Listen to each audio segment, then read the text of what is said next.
So you're a beginning retro gamer and you have chosen to use Lakka as your operating system. But now what? How do you add files?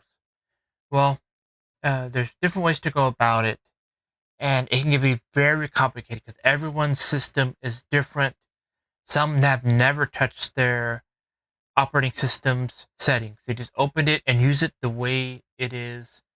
Some, like me, for this particular computer, is completely locked up so that there's no way to get into remotely unless you have to go through a lot of steps. And I don't want to have to undo all of those steps to install this thing. But I'm gonna try to walk you through it because a lot can go wrong. Because sometimes it may when you are doing this, sometimes you have to completely shut down your system and then restart it back up. Once you get the settings like open, shut everything down, then open them back up, and sometimes that works for some people. Um, again, there's also settings issues, but we are going to be connecting to a PC that uses Windows 11. So first, let's start with the services. We're going to go to the settings here, right? And we're going to go to services and make sure that Samba is on. And just for backup, you could turn SSH on, but we're not going to really be using that.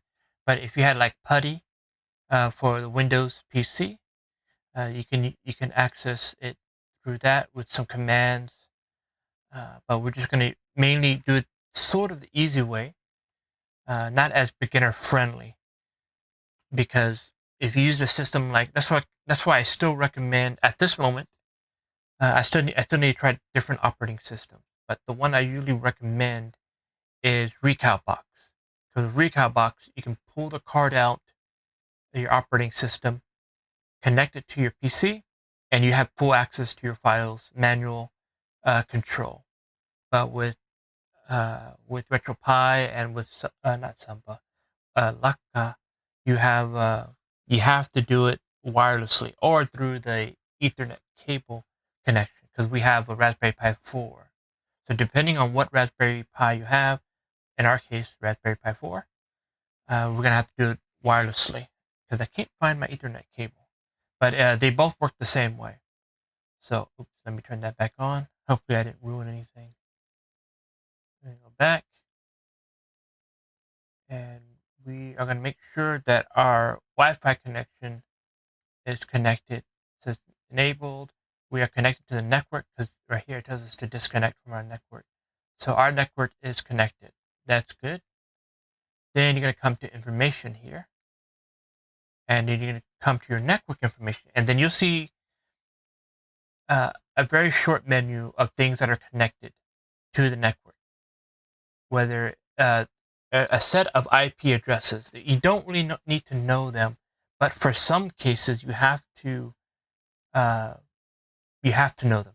So just make a note of what they are, and these are the ways that you're gonna connect to your system. Uh, Whether it's the Ethernet or through the wireless. Make a note of the number, but most likely, if everything goes smoothly, you don't have to know any of these things. All right. So let's say you made note of the thing and everything's connected. So sometimes you may have to shut down your computer, shut down your Raspberry Pi, turn them on. And, I don't know why in some cases where I had to shut down. So I restarted everything. Then I had to turn off the Raspberry Pi again, turn it back on. Then it was able to see uh, the system. You're gonna open any file folder. I mean, you're gonna open any folder here, and you're gonna look for the network. And see right now it's not seeing my system here.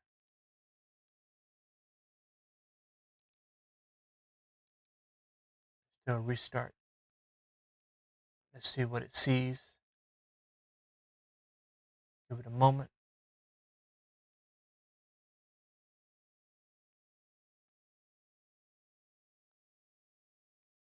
I usually don't like to connect to Wi-Fi because the Wi-Fi can always drop anytime. So I would prefer to connect with Ethernet, but my Ethernet cable is not working.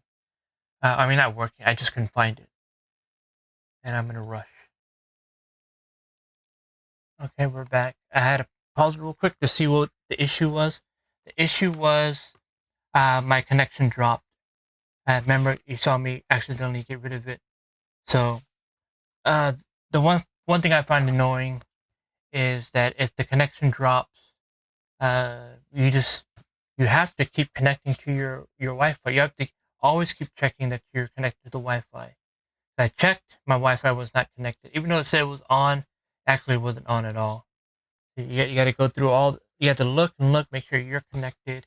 And if you're not connected, you're gonna. It took me a few tries. I put in the password correctly, it said failed. Put in the password correctly, it failed. Put the password in again, and then it was good. Even though I always check, I know the password very well. I don't know why it does that, but it just didn't connect with. But the moment I connected, it had a good connection. This popped up easy.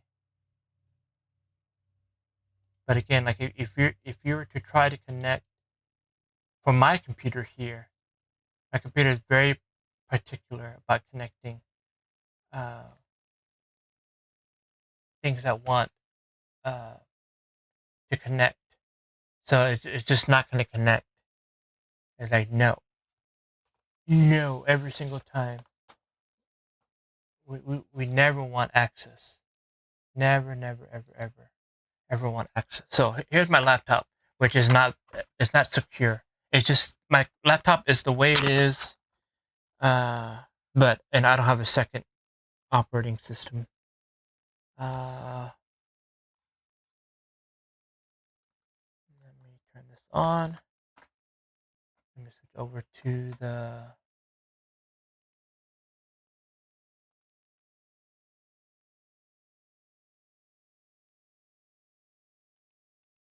Why did my GoPro freeze?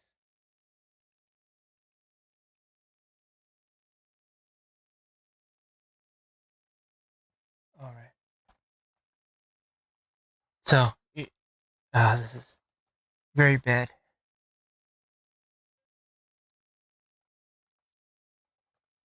So from my computer here, let's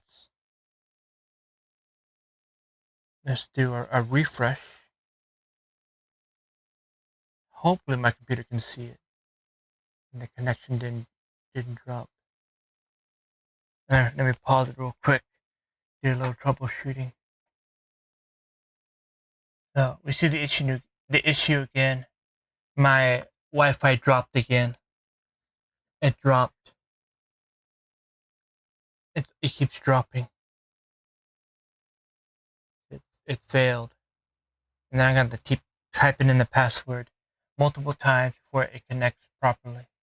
Alright, so I typed it in and I connected, and instantly after I did a refresh, like a refresh of the browser here, this popped up. And it was easy to see. Then you're gonna open it up, and this is where you're gonna add your files here. We're gonna come to the ROMs section, and this is where we're gonna add your files in this area. This is where you're gonna add it. I know it's not. This is not high tech. I need to get a second capture card so we can see everything that's going on. So don't worry, that's coming in soon. But that's how easy it's still.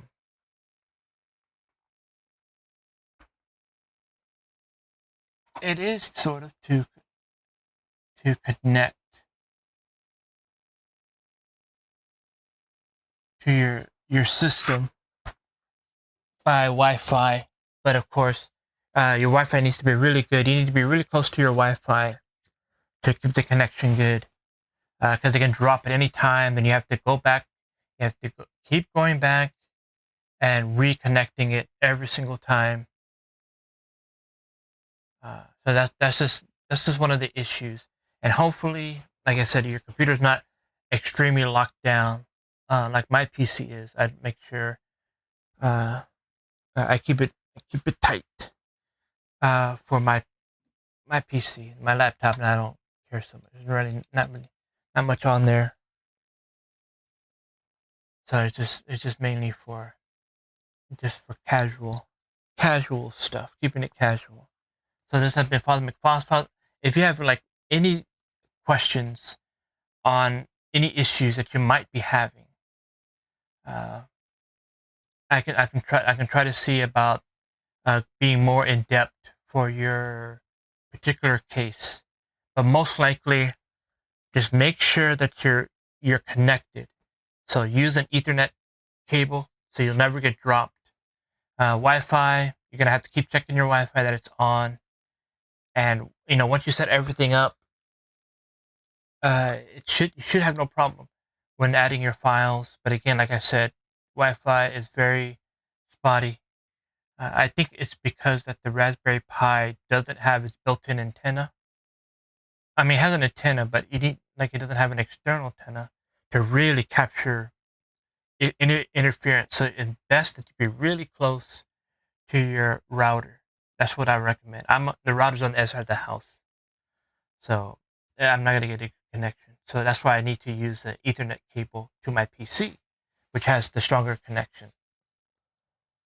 So yeah, this has been Father McPhosphate. If any of this has been helpful, uh, don't forget to like and subscribe. And any questions, I'll try to help you if you really set on using Lakka as your operating system.